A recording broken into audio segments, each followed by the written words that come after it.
I look, how I sound, I'm actually from India, and when we came over, my parents became really patriotic because they force-fed me English mustard. Now, thank God it wasn't French. Any French people in here? Good, good. Are you ready for your next act? Yeah. All right, can I have a massive round of applause for Sal Monello? Whoa! I'm not even sure if this microphone actually works. Well done. Yeah, Joe and I are sharing a house at the moment, bless his little heart. So sometimes you'll find random things being chucked out like a mean heckle. It'll be because we're practicing for Joe to go back to London and work really, really difficult rooms, you know, where the people aren't nice like you, and throw things at him. How are you all doing? You all doing good? Yes. Do me a favour, please, stick around later on. I've got to have a selfie taken with you people. Oh, I've got to. Oh, my friends, if I tell them I'm between two twins, they'll be so jealous. Well, of course they're two twins. How many are there in twins? Well, I'm not of the generation. You've got to remember, for me, a selfie used to be something you did in the shower, really. But yeah, a bit of a joke. Old MacDonald was dyslexic. AIALX. How you doing, sir? You're the bowls man, aren't you?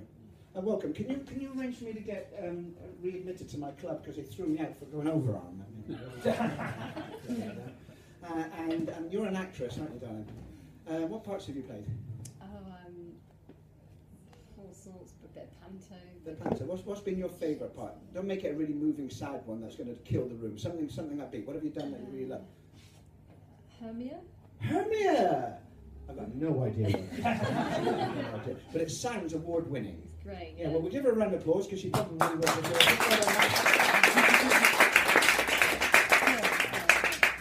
Yeah, we got some eye candy in here today. Yeah, I'm originally from Sicily, you see. Woo. You're not. Anybody here ever been to Sicily? No? You been to Sicily? Where did you go? I can't remember. Ah, you must have gone to Amnesia. Did anybody try to rob you while you were there? Nope. Sell you drugs? My standards have slipped since I left, I tell you. I was actually born in the birthplace of the Mafia. Shout out if you know where that is. Mafia come from Essex. That was the best heckle I ever had, but I came back with, I think you're getting the Mafia mixed up with a Chavia. That was a good one, yeah. The reason I am actually dressed as if there's been a sale at TK Maxx is that this is where I come from, Mafia country. This is actually traditional costume, yeah? It's compulsory to wear this.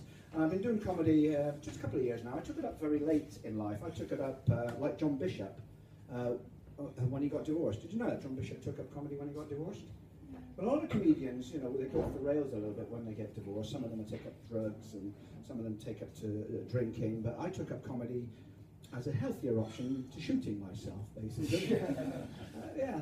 And sometimes Joe goes along with the philosophical questions of life. I don't know if you did this one, Joe. Did you do the philosophical? I can't even pronounce it. You know, the questions. You know, is there a God? You know, and the one where we're all struggling to try to answer, the men here. The big question: what do women want? Well, I've been married twice. It's my house.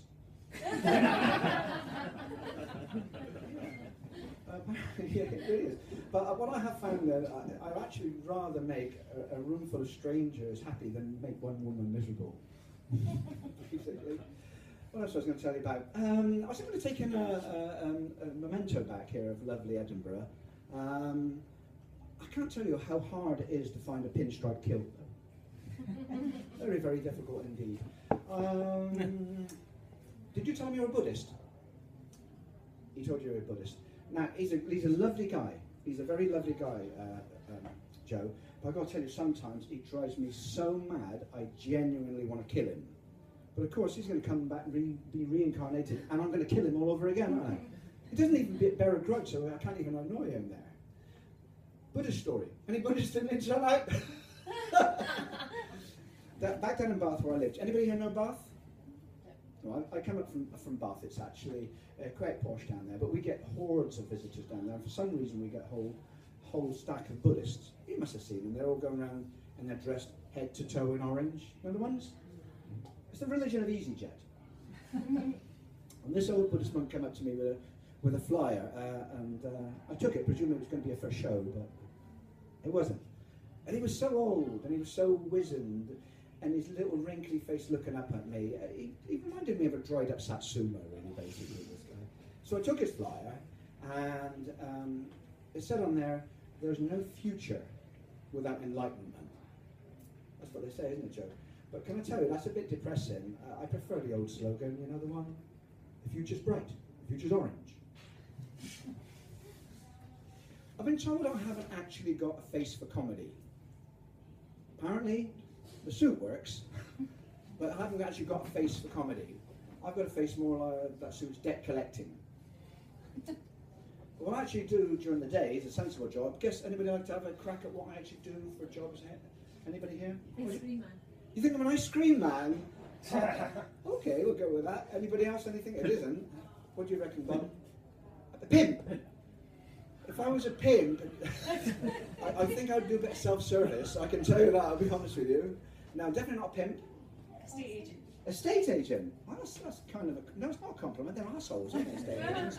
No, I should be offended at that one. Call centre. I work in a call centre. Hey. I don't work in a call centre. Joe works in a call centre. No, I've got a slightly racist joke here about call centres. Can I say it, seeing as we're raising money for charity and he doesn't mind this. I phoned up a call centre one day and I got put through to India, and I had the most terrible time trying to understand this guy. And I said, with all due respect, can I please talk to somebody that speaks English? And he said, and he must have been doing this on the other end of the phone because they all do, "We are all speaking English here." And I said, "Listen," I said, "I can make a curry, but I wouldn't open a restaurant." He's allowed me to say that. True story there. No, actually, daytime, my job is, I'm a hairdresser. Yeah. No, you don't believe that, do you? No, I mean, it's strange how I got into that, because I genuinely don't give a shit where people go on their holidays. But when I tell people, there's some in the room who get quite nervous. They think, "Oh my God, can he tell that I've got a home hairdresser?" You know? I can. There we go.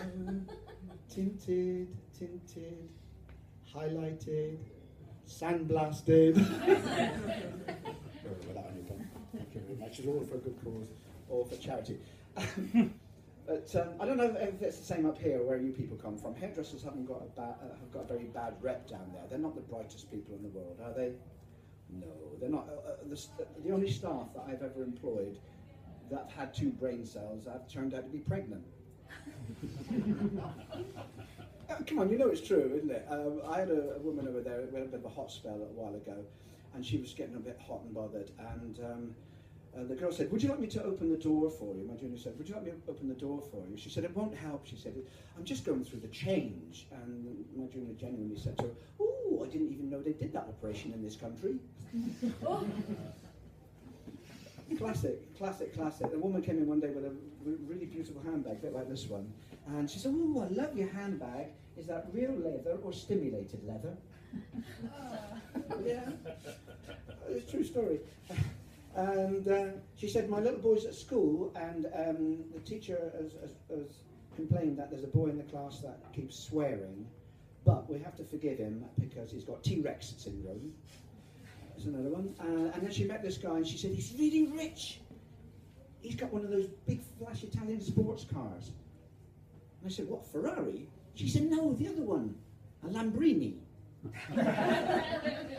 And then she ended up marrying this guy, I kid you not, really, really rich. And she started to go a bit up herself. And she said, "We're not going to have a disco this time for a wedding," because she was married before. She said, "We're going to go more classy. This time, we're going to hire a string courgette." I kid you not, it generally did.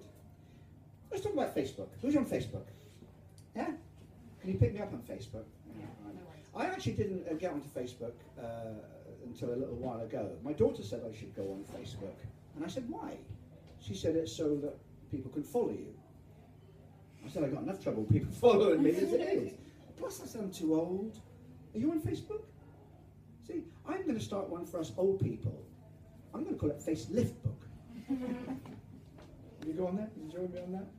No, you wouldn't. It's actually quite a useful tool, because at the time my daughter was being really, really difficult at home and disruptive. She had such a messy bedroom that my wife said to her, "If you don't clean up your bedroom, I'm putting it on Facebook. I said to her, if you don't clean up your bedroom, I'm putting it on eBay. Oh dear, just looking on my hands there for something there. He was singing a cappella earlier on. A cappella is actually an Italian word for can't afford musicians. And we were in here the other day, somebody was singing a cappella, and it was a song. She made me cry, the lady did. After the gig, I said to her, maybe next time you shouldn't eat raw onions. I'm going to leave you with a silly joke, all right? This is my favourite joke. You can tell the grandchildren or your friends. What did the baby chick say when its mother laid an orange? Hey, look at what a mama laid. Oh, it's cute, isn't it? I'm going to bring back Joe Baines. Thank you very much. You've been very nice.